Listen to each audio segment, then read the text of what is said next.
Olá pessoal, estamos aqui para começar mais uma aula, né? Essa aula do Kauni, onde a gente vai pegar alguns exercícios e resolver relacionados ao estudo dos gases, tá certo?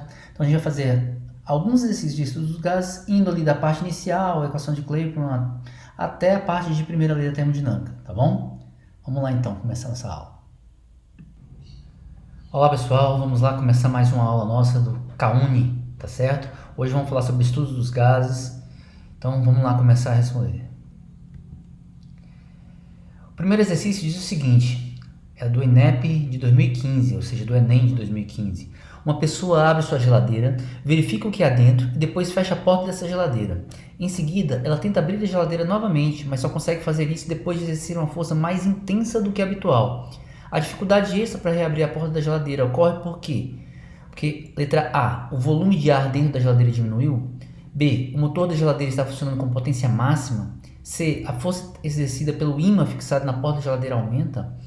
A pressão no interior da geladeira está abaixo da pressão externa. Ou letra E, que a temperatura no interior da geladeira é inferior ao valor existente antes dela ser aberta, né? Então vamos ver como é que seria a resposta a essa pergunta. Isso é uma coisa que acontece bastante em casa, né? Você vai lá, abre a geladeira e de repente você fecha. Aí lembra que esqueceu alguma coisa lá dentro, quando vai abrir de novo, a porta da geladeira está mais dura. Então vamos ver o que acontece. Aqui a gente tem a simulação de uma geladeira, né? E numa geladeira normal, né, gente? Quando você deixa ela um certo tempo, aquela borrachinha que veda a geladeira, ela tem alguns furinhos também, justamente para deixar o ar passar por esses furinhos. Então, depois de um certo tempo, a quantidade de ar dentro e fora da geladeira faz com que a pressão interna e externa se igualem. Isso facilita, né, você abrir a porta da geladeira apenas colocando a sua força normal, tá certo? Então, a pressão interna é igual à pressão atmosférica. O que acontece quando você abre a geladeira? Então, ao abrir a geladeira, né, o que acontece é que, como lá dentro está mais frio e a parte externa está mais quente, o calor vai entrar da parte externa para a parte interna da geladeira, tá certo? E isso vai fazer com que a temperatura lá dentro também comece a diminuir, comece a aumentar, desculpe, né?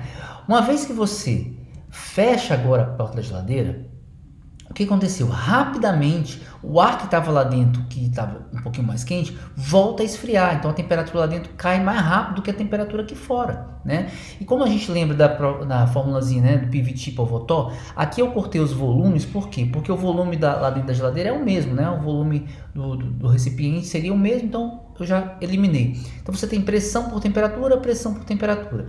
Quando a temperatura cai, né? Como isso é uma constante, a pressão também tem que cair. Então a pressão interna lá dentro da geladeira, ela acaba diminuindo. Então ela fica menor do que a pressão externa. É como se então de fora para dentro a pressão fosse maior do que, né, no caso anterior, quando a gente tinha as duas iguais. Isso faz com que você tenha que botar mais força para abrir essa geladeira, né? É como se tivesse uma força externa atuando aqui dentro, tá certo? Então qual seria a resposta do nosso exercício, né? A resposta para isso acontecer seria a letra D, que a pressão interior da geladeira está abaixo da pressão externa, tá certo? Vamos para o próximo. Também do Enem, né, de 2015 dessa vez, ele fala assim: um sistema de pistão contendo um gás é mostrado na figura. Sobre a extremidade superior do êmbolo, que pode movimentar-se livremente sem atrito, encontra-se um objeto. Através de uma chapa de aquecimento é possível fornecer calor ao gás e, com o auxílio de um nanômetro, medir a sua pressão. A partir de diferentes valores de calor fornecido, considerando o sistema como hermético, o objeto elevou-se em valores ΔH, como mostrado no gráfico. Foram estudadas separadamente quantidades equimolares de dois diferentes gases, denominados M e V. A diferença no comportamento dos gases no experimento decorre do fato do gás M em relação ao gás V apresentar maior pressão de vapor, menor massa molecular, maior compressibilidade, menor energia de ativação ou menor capacidade calorífica. Bom, essa é uma questão de gases, né? O que você tem ali dentro é o gás dentro de um recipiente e você vai aquecer o recipiente, então a tendência é que a pressão aumente ali e o objeto seja erguido para uma determinada altura ΔH. O que ele está falando para você aí na questão é que, se você olhar esse gráfico ao lado, né, é que o gás V, né, a curva mais baixa aí, o gásinho V, quando você dá calor para ele, ele eleva menos essa altura do que no gás M, né? Vamos mostrar isso aqui de uma maneira mais clara aqui pra gente. Tem aqui agora é o mesmo desenho, né, em escala maior, escala aumentada, que mostra aí o recipiente onde o gás está armazenado, ar, né? E a gente vai aquecer esse gás, né? Então vamos aquecer, vamos dar calor para esse gás. Quando você dá calor para esse gás, calor é energia. O que esse gás vai fazer com essa energia? Duas coisas podem ser feitas, né? Ele pode pegar essa energia e aquecer a si próprio, né? Aumentando a sua energia interna, ou seja, aumentando a sua temperatura, né?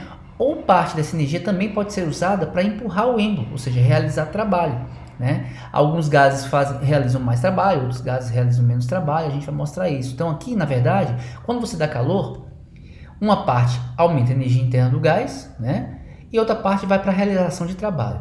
Essa conta tem que fechar, isso é a chamada primeira lei da termodinâmica, né? Todo o calor que você dá para o gás, uma parte muda a sua energia interna, outra parte vai para o trabalho. Por exemplo, se eu desse 100 joules de calor aqui, ΔU mais trabalho tem que dar 100 joules, pode ser 50, 50, 20, 80, mas essa conta tem que fechar. É a chamada primeira lei da termodinâmica. No nosso problema aqui em questão, né, o que a gente está vendo é que quando você dá calor, né, o gás, ao aumentar a sua energia interna, ele aumenta a sua temperatura, aumentando a temperatura ele aumenta o número de colisões das moléculas ali dentro, porque como o gás é livre, né, aumentar a temperatura significa aumentar a velocidade das moléculas, então ele vai ter mais choques entre as moléculas e as paredes. Então a pressão aumenta, a pressão aumentando, ela realiza trabalho, né? Ou seja, quanto mais a temperatura aumentar, maior vai ser o aumento da pressão, maior vai ser esse trabalho. Então o que a gente pode notar aqui basicamente? Quando eu dei calor aqui, o gás V, ele realizou um trabalho menor, ou seja, elevou-se apenas uma alturazinha Hzinho, que eu estou chamando aqui, tá? Enquanto que o gás M, para o mesmo calor que ele recebeu, ele eleva uma altura Hzão, né? Isso quer dizer que eles estão se comportando de maneira diferente em relação à energia interna quando você recebe calor, né? Eles estão se aquecendo de maneiras diferentes. Então, se a gente lembrar, esse calor que você dá para aquecer, para variar a temperatura, é chamado de calor sensível. Esse calor sensível que está aí seria dado por Q igual a mc Δθ. Como no gás a gente não tem muito costume de chamar massa, né, de 2 kg de gás, mas a gente coloca geralmente volumes, né, 1 litro de gás, 2 litros de gás. A gente troca essa massa por densidade vezes volume e vai compor essa mesma expressão através de um chamado Cp, que é chamado de calor molar a pressão constante. Ou seja, quando você dá calor, a pressão do gás não varia, mas a temperatura dele varia, tá certo? Pode ter também o Cv, que é quando você dá calor para o gás, o volume do gás não varia, né? Mas a temperatura varia. Esse Cp e Cv é chamado de calor molar a pressão constante ou a volume constante. A gente vai ver isso com mais detalhes um pouquinho mais na frente, tá certo? Então, se você isolar a temperatura aí, ó, a gente vai ver que essa variação de temperatura é dada pela quantidade de calor que você está dando dividido pelo Cp, tá certo? O que a gente tem aqui? O Q, que é a quantidade de calor, é a mesma para os dois gases. Ou seja, aquele gás que tiver o maior Cp vai ter a menor variação de temperatura. Menos variação de temperatura, menos variação de altura, né? Menos realização de trabalho. Então, como o M aqui que a gente está vendo, né, tem maior trabalho possível, é porque ele teve a maior variação de temperatura. Provavelmente, então, é porque o seu Cp é o menor do que o do Cv, do que no caso do gás V, né? Então, a resposta do nosso exercício seria porque o gás M apresenta menor capacidade calorífica do que o gás N, tá certo? Vamos para o próximo. Exercício 3 da Unifor. A tabela abaixo apresenta informações sobre 5 gases contidos em recipientes separados e selados, né? No recipiente 1 você tem um gás oxigênio aí, temperatura 298 Kelvin, pressão 1 atm, volume de 20 litros.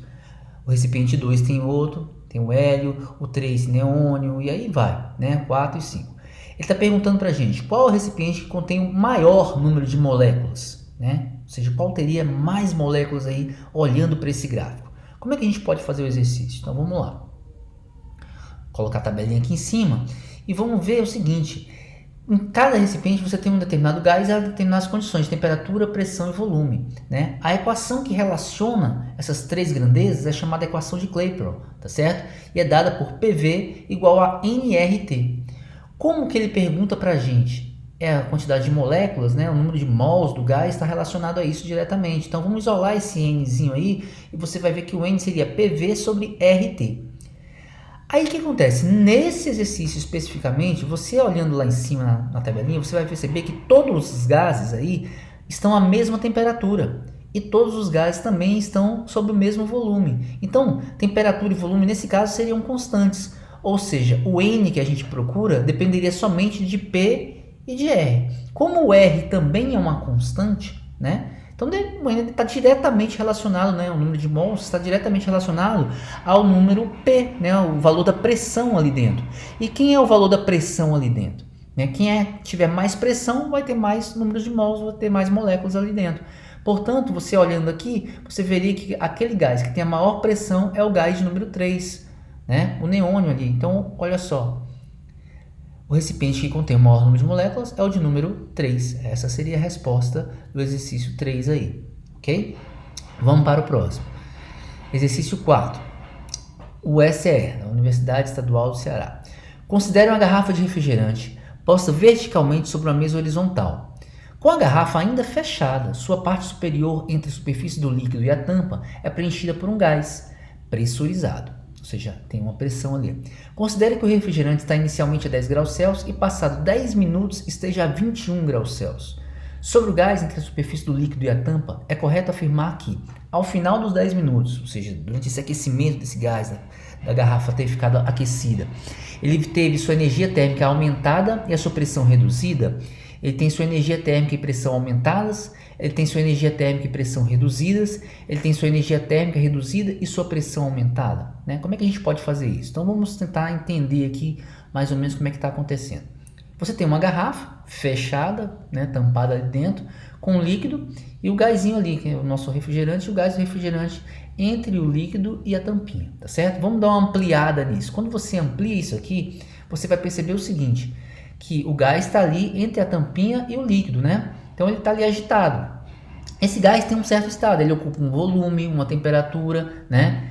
E tem uma quantidade de mols. Então a gente pode usar ali a equação de Clapeyron, PV igual a nRT, tá certo? Como que a gente quer saber basicamente ali, né? O que está acontecendo com esse gás, o que aconteceu com essa pressão, né? Então a gente vai isolar a pressão nesse caso e a gente vai ter o seguinte: passa o volume para o lado de lá e a temperatura para o lado de cá, né? P sobre T é igual a NR sobre V, tá certo? Por que eu fiz isso? Porque o volume do gás não vai mudar. O R é uma constante. E como não entra nem sai gás no sistema, isso também seria uma constante para o número de mols. Então eu tenho que aquele valor pressão sobre temperatura do gás é uma constante, ou seja, essa divisão da pressão pelo valor da temperatura tem que sempre dar o mesmo número, né? Então se você aumentar a temperatura, a pressão também tem que aumentar para continuar dando o mesmo número, e vice-versa, se diminuir uma coisa, o outro também tem que diminuir. A gente diz que nessa situação eles são diretamente proporcionais. Nesse caso específico, o que aconteceu? Quando você botou a garrafa em cima da mesa, ela estava a 10 graus Celsius. Depois de um certo tempo, passados os 10 minutos, ela foi para 21 graus Celsius, ou seja, a temperatura aumentou. Como isso tem que dar o mesmo valor de constante aqui, se a temperatura aumenta, a pressão tem que aumentar também. Então, uma das respostas seria que a pressão desse gás vai ter que aumentar. Segunda coisa, ele pergunta a respeito da energia do gás, né? Então, a energia interna do gás, dado se o gás for monatômico, seria dado por 3 meios de nRT, ou seja, ele depende diretamente da temperatura. Como nesse caso a temperatura aumentou, a gente tem que a energia das moléculas também aumenta. Então, tanto a pressão como a energia aumentam. Então, a resposta do nosso exercício aí seria a letra B, né? É correto afirmar que ao final dos 10 minutos, o gás tem sua energia térmica e pressão aumentadas, tá bom? Vamos para o exercício 5. É uma questão da Universidade Estadual do Paraná, né? Maringá do Paraná deve ser. Considerando gases que se comportam como gases ideais monoatômicos, assinale o que for correto. Ele faz aqui uma série de afirmações e a gente vai julgar se são verdadeiras ou falsas, e no final a gente vai dar a soma das respostas corretas, tá bom? Essa seria a ideia do exercício. Então o primeiro fala assim: as velocidades médias das moléculas de qualquer gases mantidos à mesma pressão, à mesma temperatura e a mesmo volume possuem valores iguais. Segunda, quando uma massa gasosa é mantida a pressão constante, o volume dessa massa gasosa varia linearmente com a temperatura. Terceira afirmativa, né? Volumes idênticos de gases diferentes, mantidos à mesma pressão e à mesma temperatura, possuem o mesmo número de moléculas.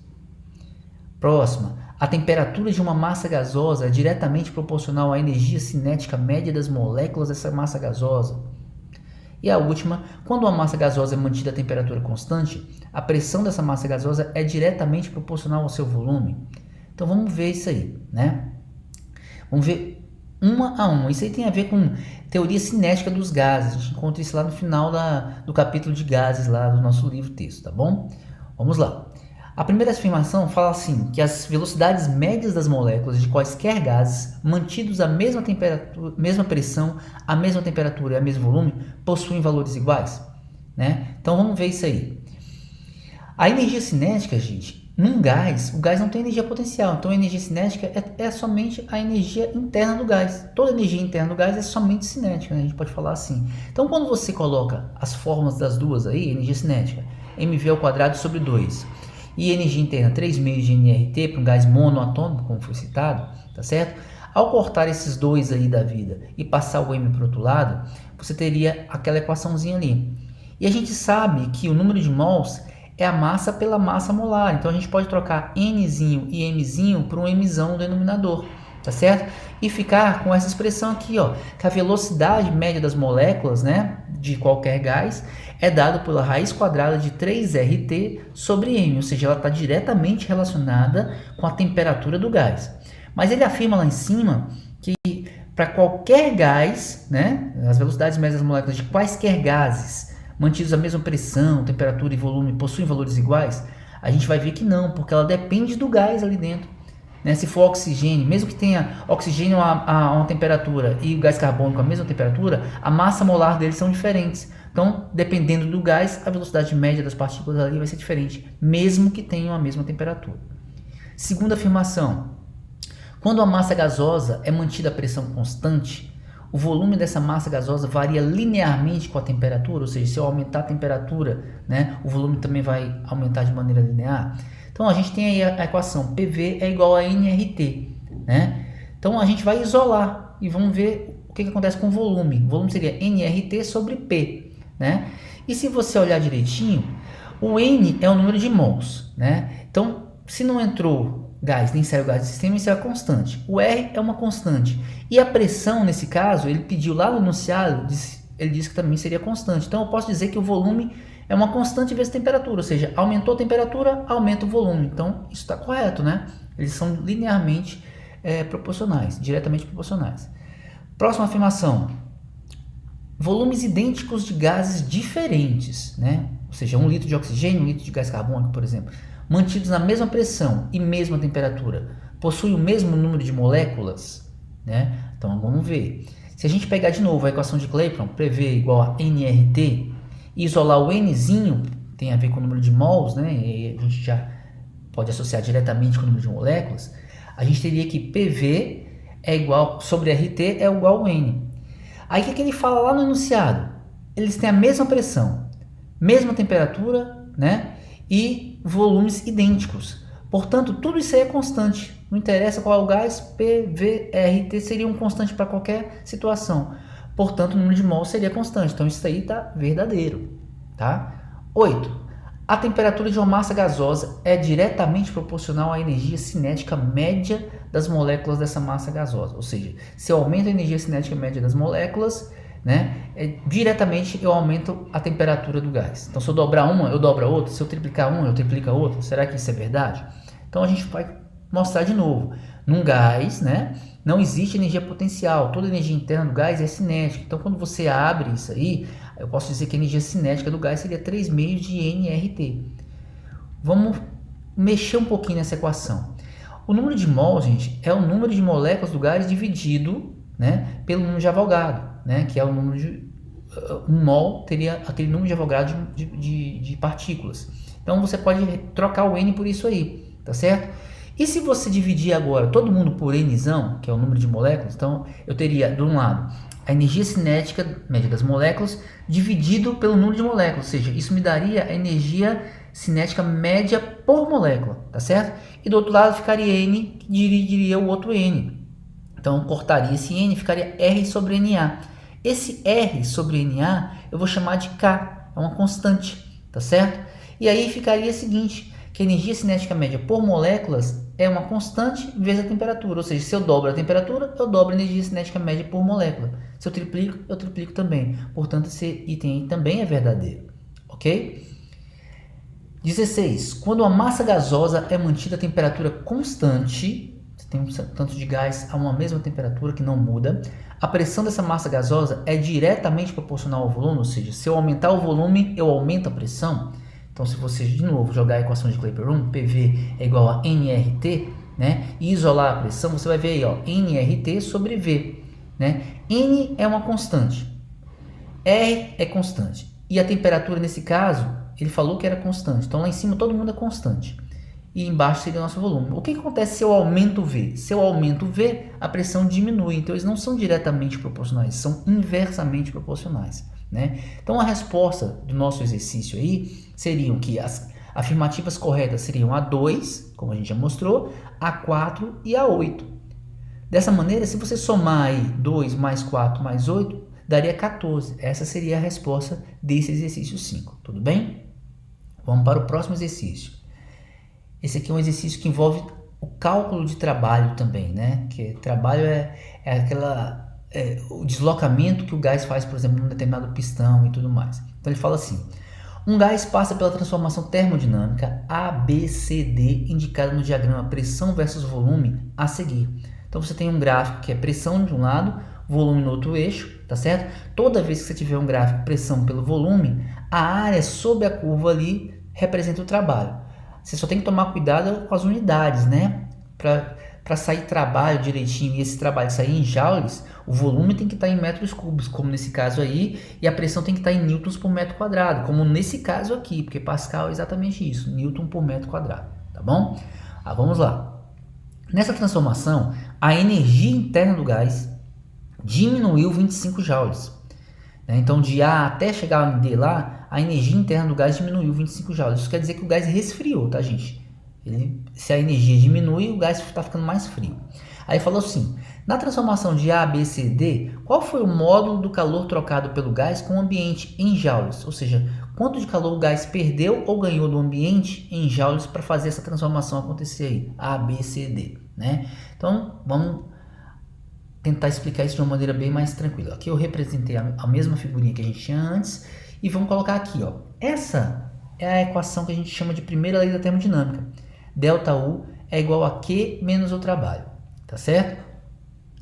Ou seja, todo calor que você dá varia a energia interna e uma parte realiza o trabalho.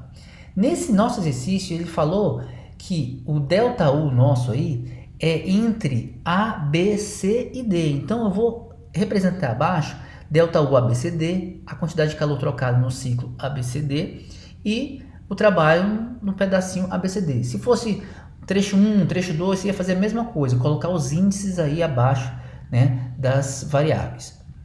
Nesse nosso caso, ele me deu que o delta U, né, a energia trocada no processo ABCD, foi de menos 25 joules. Por isso que eu coloquei ali menos 25, ele diminuiu 25 joules, tá? Então isso aí seria igual a quantidade de calor trocado menos o trabalho. Como a pergunta que a gente quer do exercício é a quantidade de calor trocada de A até D, né? O que ABCD aí, basta que eu saiba quem foi o trabalho nesse trecho A, B, C, D, tá certo? Se eu souber quem foi o trabalho, eu resolvo o exercício. Basicamente o que a gente está comentando aqui, né? E aí eu posso dizer o seguinte: no caso do trabalho, a gente fez 3 operações, foi de A para B, de B para C e de C para D. Então, esse trabalho seria a soma dos trabalhos individuais em cada pedacinho. O trabalho de A para B, somado ao trabalho de B para C, mais o trabalho de C para D. Como o gráfico que a gente tem, né, é um gráfico da pressão pelo volume, a área abaixo de cada uma dessas curvas, separadamente, individualmente falando, né, daria o módulo desse trabalho, tá certo? Em joules já bonitinho. Então, por exemplo, se eu quero o trabalho de A para B, eu calcularia a área abaixo da curva AB somente, né? Até tocar o eixo X ali embaixo, tudo bem? Um detalhezinho, setinhas para a esquerda, porque o seu volume está diminuindo, o trabalho está sendo realizado sobre o gás. Então, setinhas para a esquerda representam trabalhos negativos. Setinhas para a direita representariam expansões ou trabalhos realizados pelo gás, portanto se daria o sinal positivo para eles. Então aqui, ó, de A para B, a gente calcularia essa areazinha toda aí, ó. Bastava você calcular essa área aí, seria o trabalho de A para B. Esse trabalho aí seria negativo, né? Porque a setinha de A para B está indo para trás. O que seria o trabalho de B para C? Seria esse trabalho, a área desse trapezinho aí, né? Que também, nesse caso agora, como a setinha dele estaria indo para a direita, né? O volume estaria aumentando, esse seria positivo. E já o de C para D seria esse aí, ó, calcular a areazinha desse retângulo, né? Que seria também positivo. Então o trabalho total seria você pegar aquele trabalho de A para B que é negativo e descontar esse trabalho das outras duas áreas aí, da área do trapézio e da área desse pedacinho. Ou seja, o que sobra para a gente se você pegar aquela área azul toda e tirar a área de B para C e de C para D? A gente ficaria somente com essa areazinha aí, ó, a área desse trapézio. Portanto, o trabalho total seria dado pela área desse trapéziozinho aí, né? E como o trabalho de A para B, que era o maior de todos aí, era negativo, no final a gente vai dar o sinalzinho negativo também para ele. Então, como é que a gente calcula a área de um trapézio, né, gente? A área de um trapézio é base maior mais a base menor vezes a altura dividido por 2. Então, olhando para a figura, a base maior, né? Lembrando, as bases são os dois lados paralelos. Seria lá aquele pedacinho de A para B ali, ó, que vai de 2 até 6. Então, esse tamanho seria 4. A base menor seria o pedacinho de C para D ali, valeria 2. A altura seria o que sobrou, né, de 2 para 4 no eixo vertical. Isso dividido por 2, corta os dois ali, sobraria 6. O módulo trabalha 6, porque a área sempre vai dar números positivos, mas você vai lembrar que, como esse ciclo, né, teoricamente, quase um ciclo aí, estaria aí no sentido anti-horário, ou melhor, lá a seta mais alta lá de cima estaria aí no sentido contrário, esse trabalho é negativo, vale menos 6, ok? Então agora a gente termina o exercício, né? Lembra que a quantidade de calor trocada seria o ΔU menos o trabalho. Então estaria o ΔU menos 25 e menos o trabalho, que foi menos 6. Então essa resposta aí daria menos 31 joules, ok? Então a resposta 31. Questão 7. Essa aqui é uma questão bem interessante, por quê? Porque ela vai fazer uma revisão de praticamente tudo que a gente falou ali hoje, né? É da FUVEST, ela fala assim: um recipiente hermeticamente fechado e termicamente isolado com volume de 750 litros contém ar, inicialmente a pressão atmosférica de 1 atm e a temperatura de 27 graus Celsius. No interior do recipiente foi colocada uma pequena vela acesa de 2,5 gramas. Sabendo que a massa da vela é consumida a uma taxa de 0,1 grama por minuto e que a queima da vela produz energia à razão de 3,6 vezes 10 a quarta joules por grama, qual é a potência da vela, em watts? Qual a quantidade de energia produzida pela queima completa da vela? Qual o aumento da temperatura no ar no interior do recipiente durante a queima da vela? E qual vai ser a pressão do ar no interior do recipiente logo após a queima da vela? Tão importante quanto saber esse enunciadozinho aí, ele te dá alguns dados que a gente vai usar em alguns desses cálculos aí. Primeiro ele fala, o ar deve ser tratado como um gás ideal. Por quê? Porque assim a gente consegue usar as equações de Kepler-1 e tudo mais lá que a gente está acostumado.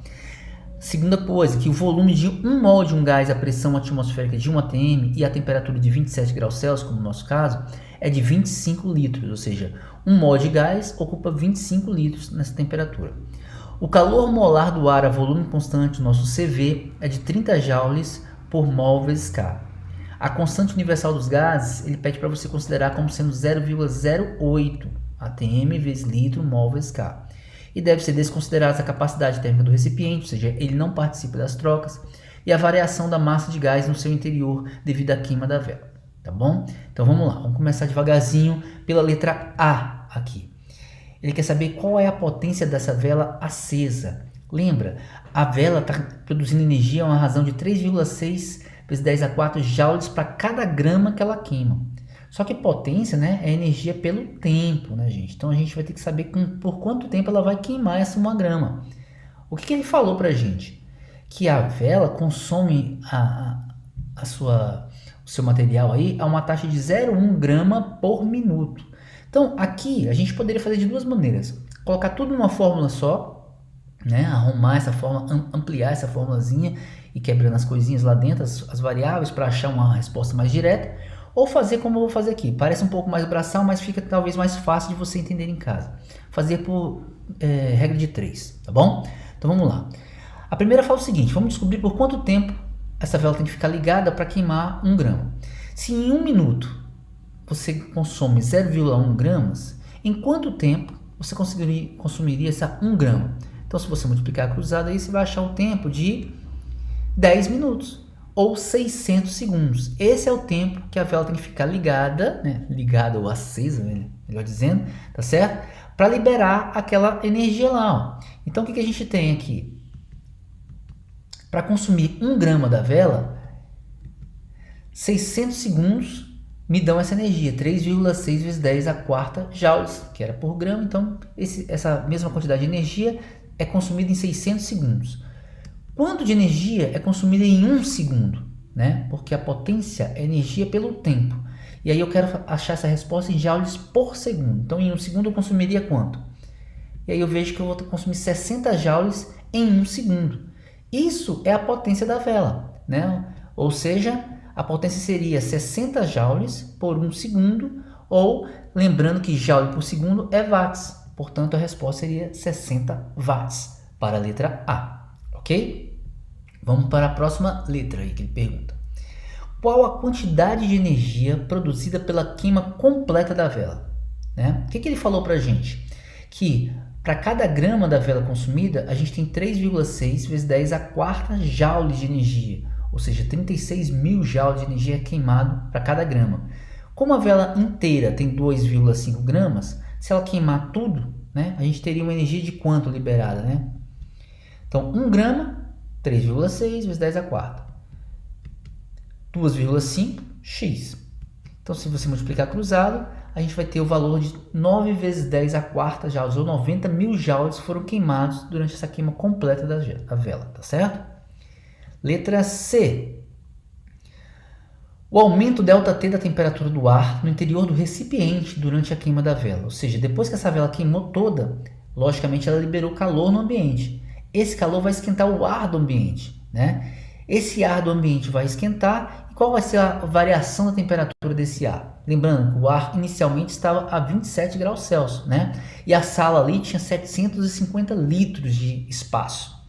E ele fala lá, um volume de 1 mol de um gás a pressão atmosférica de 1 atm, temperatura de 27, é de 25 litros.